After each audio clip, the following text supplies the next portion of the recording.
시청자 여러분 안녕하십니까? 어제 국가정부자원관리원 화재 여파로 주말 강원도 내 지자체 행정 업무도 일부 차질이 빚어졌습니다. 강원도는 홈페이지를 통해 국민신문고와 정부24, 나라장터 등 현재 13개 연계 시스템에 장애가 발생했다며 계속 파악 중이라고 밝혔고 일부 기초지자체에서도 민원 업무 등에 차질이 빚어졌습니다.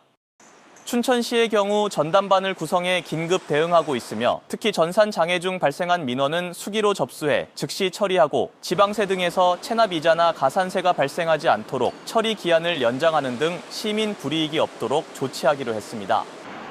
강원도 소방본부도 문자나 영상을 활용한 신고나 위치 조회 서비스는 불안정하다면서 119 신고는 시스템이 완전히 복구될 때까지 전화를 통한 음성으로 신고해달라고 당부했습니다.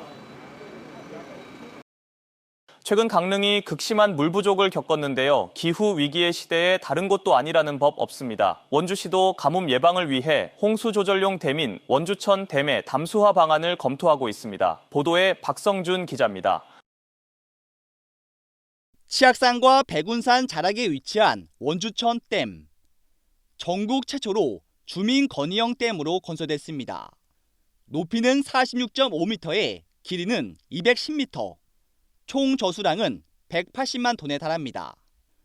평소에는 수문을 열어 물을 흐르게 하고 홍수기에만 수문을 닫아 유량을 조절하는 방식입니다. 작년 말 준공된 원주천 댐의 효과는 놀라웠습니다.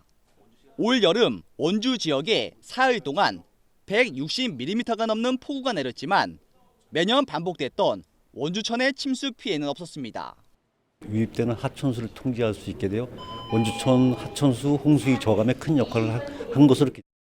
원주시는 원주천 댐의 기능 확대에 나섰습니다. 가뭄에 대비하기 위해 갈수기에 댐에 물을 가둬 비상용수로 사용한다는 계획입니다.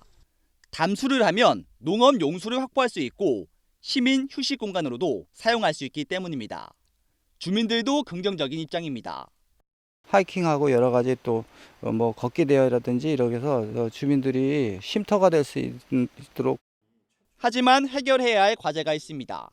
댐 건설 당시 홍수 조절 이외의 목적으로 담수를 계획하는 경우 원주지방환경청과 협의할 것을 약속했기 때문입니다.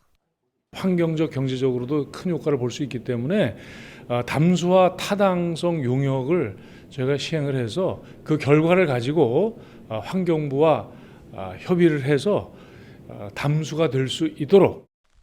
원주시가 추진하는 원주천 댐 담수화 작업이 수원 확보 다원화라는 대안이 될 수 있을지 주목됩니다.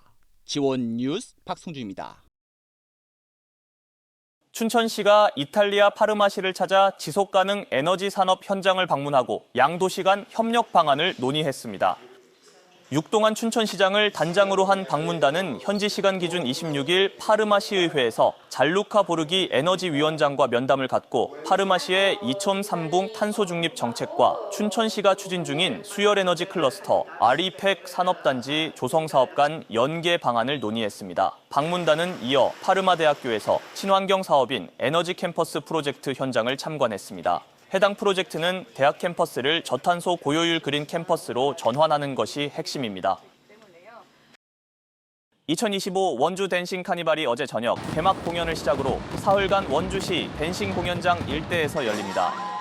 개막 첫날 무대에는 원주시립교향악단, 김용걸 댄스 컴퍼니 등의 공연이 펼쳐졌고 인근 젊음의 광장에선 원주를 대표하는 5가지 문화 콘텐츠를 경험할 수 있는 참여형 프로그램도 진행됐습니다. 이번 원주 댄싱 카니발은 마지막 날까지 총 상금 1억 원을 놓고 전국 춤꾼들의 열띤 경연이 펼쳐질 예정입니다.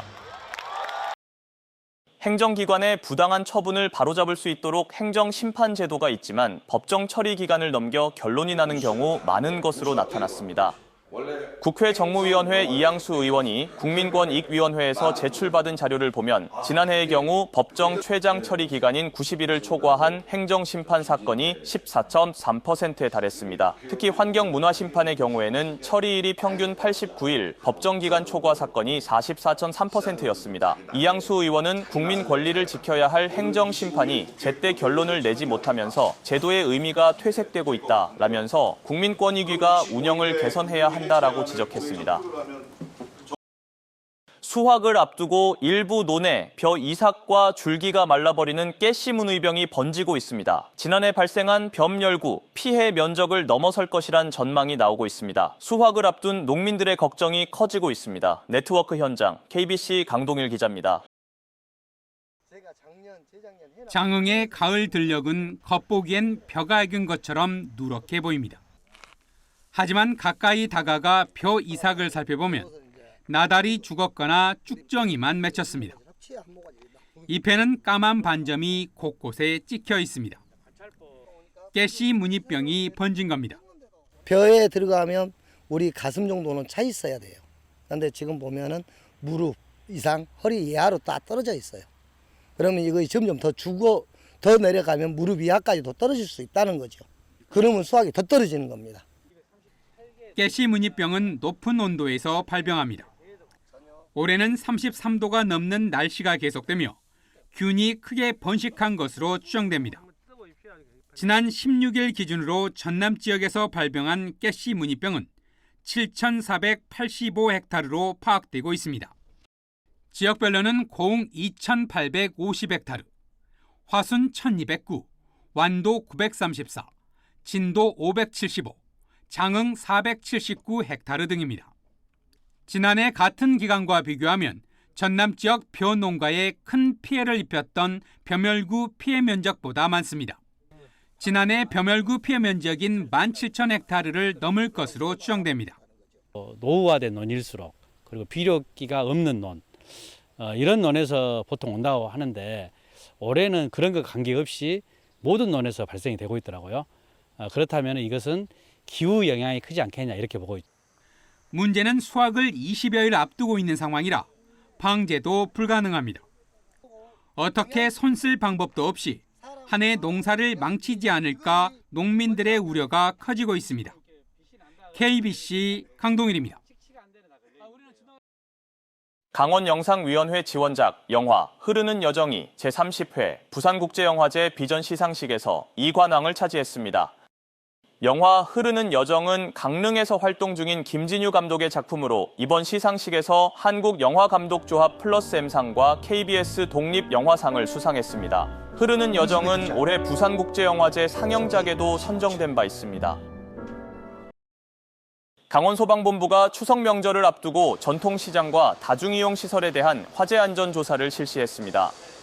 조사 대상은 전통시장과 판매시설, 숙박시설 등 427곳으로 177곳에서 소방시설 불량이 확인됐습니다.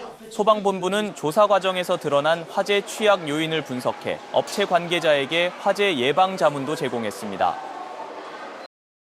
평창군은 10월 한 달간 체납 차량 번호판 집중 영치에 나섭니다.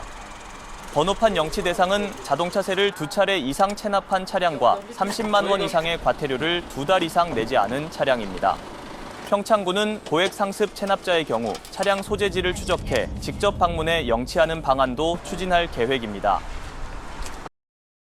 원주시가 청소년의 끼와 재능을 펼칠 수 있도록 지원하는 꿈이룸 한마당 행사를 내달 11일 원주문화원에서 개최합니다.